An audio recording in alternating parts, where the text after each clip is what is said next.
विकसित भारत संकल्प सम्मेलन में केंद्र सरकार की 12 वर्षों की उपलब्धियों पर चर्चा। आप देख रहे हैं मेवात से लियाकत अली की रिपोर्ट। हमारे चैनल को सब्सक्राइब जरूर कर लीजिएगा।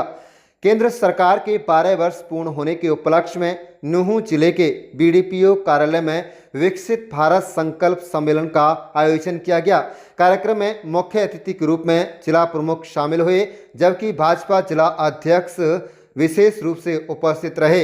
इस दौरान भाजपा जिला अध्यक्ष सुरेंद्र पिंटू ने कहा कि केंद्र सरकार की गौरवशाली 12 वर्ष पूरे होने पर यह सम्मेलन आयोजित किया गया है, जिसका उद्देश्य सरकार की उपलब्धियां और जन कल्याणकारी योजनाओं को आम जन तक पहुंचाना है। अपने संबोधन में सुरेंद्र सिंह पिंटू ने कहा है कि प्रधानमंत्री नरेंद्र मोदी ने देश को वैश्विक स्तर पर नई पहचान दिलाने का कार्य किया है। उन्होंने कहा है कि प्रधानमंत्री ने लगातार मेहनत करते हुए समाज के हर वर्ग की समस्याओं को समझा और उनके समाधान के लिए प्रभावी योजनाएं लागू की। इसी कारण वर्तमान कार्यकाल को 12 साल बेमिसाल कहा जा रहा है। उन्होंने कहा है कि महिलाओं के सम्मान और सशक्तिकरण के लिए अनेकों योजनाएं शुरू की गई, तो वहीं स्वच्छ भारत अभियान के तहत शौचालय निर्माण और उज्ज्वला योजना के माध्यम से गरीब परिवारों को गैस कनेक्शन उपलब्ध कराकर उनके जीवन स्तर में सुधार लाने का प्रयास किया गया। आपको बता दें कि कार्यक्रम के अंत में उन्होंने कहा कि केंद्र सरकार का संकल्प देश के हर वर्ग तक विकास का लाभ पहुंचाना और उनकी समस्याओं का प्रभावी समाधान करना, ताकि विकसित भारत के लक्ष्य को साकार किया जा सके। सर 12 साल बेमिसाल इसलिए कहेंगे कि इससे पहले भी सरकारें आई हैं, काम किया है, चलते रहे हैं। 12 साल इसलिए कहा है कि कोई ऐसा प्रधानमंत्री जिन्होंने 18 से 19 घंटे प्रतिदिन काम करते हैं देश के विकास के लिए, और एक लक्ष्य लिया उन्होंने, हमारी समस्याएं क्या क्या हैं और उस समस्याओं पर उनका समाधान किया है। जैसे महिलाओं की समस्या उन्होंने देखा, उससे पहले किसी ने नहीं देखा कि शौच की समस्या है। जंगल में जाना होता था और मान लो बीमार भी हो गई हमारी कोई बहन, तो वो क्या करे, और उस समय बड़ी स्थिति खराब थी, तो उसके लिए उन्होंने उस समस्या का समाधान किया, प्रत्येक घर में शौचालय का निर्माण कराया।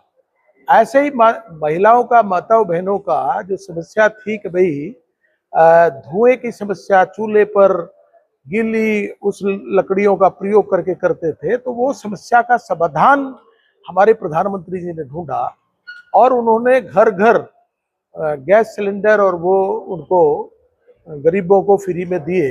तो उस प्रकार की सोच से उन्होंने हर क्षेत्र में काम किया है कि उन्होंने नब्ज को पहचाना है कि तकलीफ क्या है, समाज में समस्या क्या है, उस समस्या का समाधान किया है कि माताओं बहनों को भाई जो है ना एक सम्मान निधि के तौर पर दिया जाए।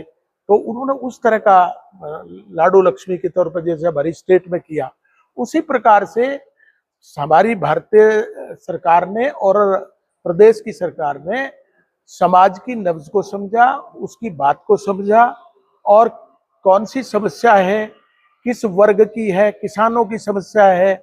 हम देखते थे कि जब वो बिजाई करते थे तो उनके पास ना तो बीज होता था, न खेत को जुतवाने के लिए पैसा होता था, और छोटा जमींदार है और वो दूसरे घर जाता था और ब्याज पर पैसे लेकर आता था, और जब वो फसल उठती थी तो उसका वो वही हिसाब हो जाता था। लेकिन माननीय प्रधानमंत्री जी ने और हमारे मुख्यमंत्री जी ने देश में उन्होंने जो किया कि भाई किसान की समस्या को समझा और सम्मान निधि के तौर पर दिया, और केवल सम्मान निधि नहीं, उसके साथ साथ और भी चीजें दी है।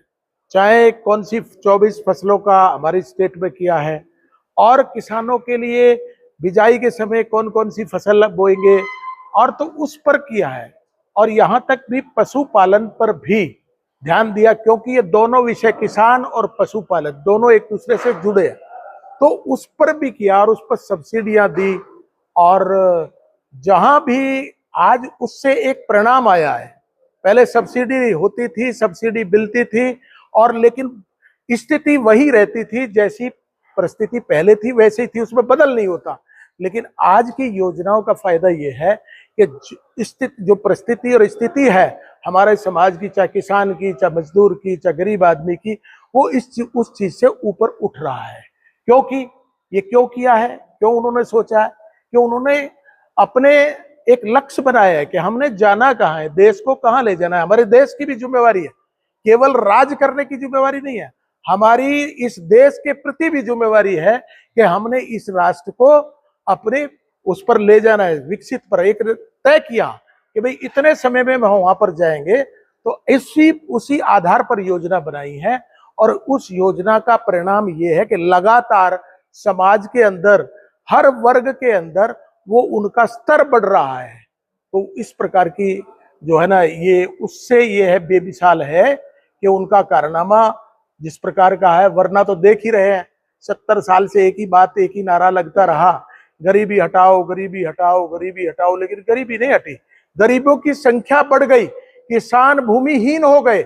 अगर आप पिछले रिकॉर्ड को उठाकर देखोगे तो कितने किसान ऐसे हैं जो भूमिहीन आज की डेट में हो गए। लेकिन लगातार जब से 14 से भारतीय जनता पार्टी की सरकार है, वो लगातार इस पर काम कर रही है कि गरीब आदमी कैसे गरीबी से बाहर आए। और वो आंकड़े भी आ रहे हैं, इतने लोग उस समय गरीबी में थे और इतने लोग गरीबी से बाहर आ गए।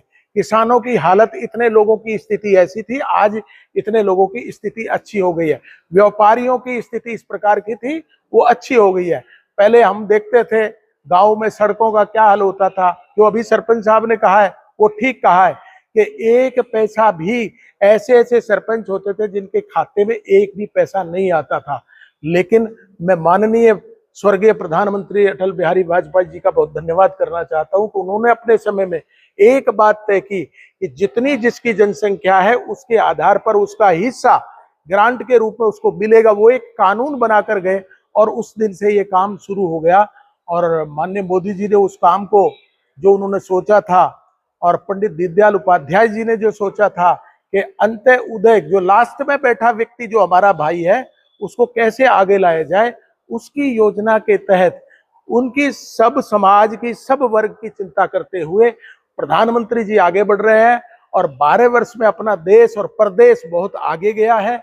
और अगले 2047 में हम सब की आंखों के सामने हम सब लोग देख पाएंगे कि अपना देश विकसित राष्ट्र होगा, अर्थात जगत गुरु बनेगा, अर्थात उस्ताद इस पूरी दुनिया का बनेगा, मार्गदर्शक बनेगा।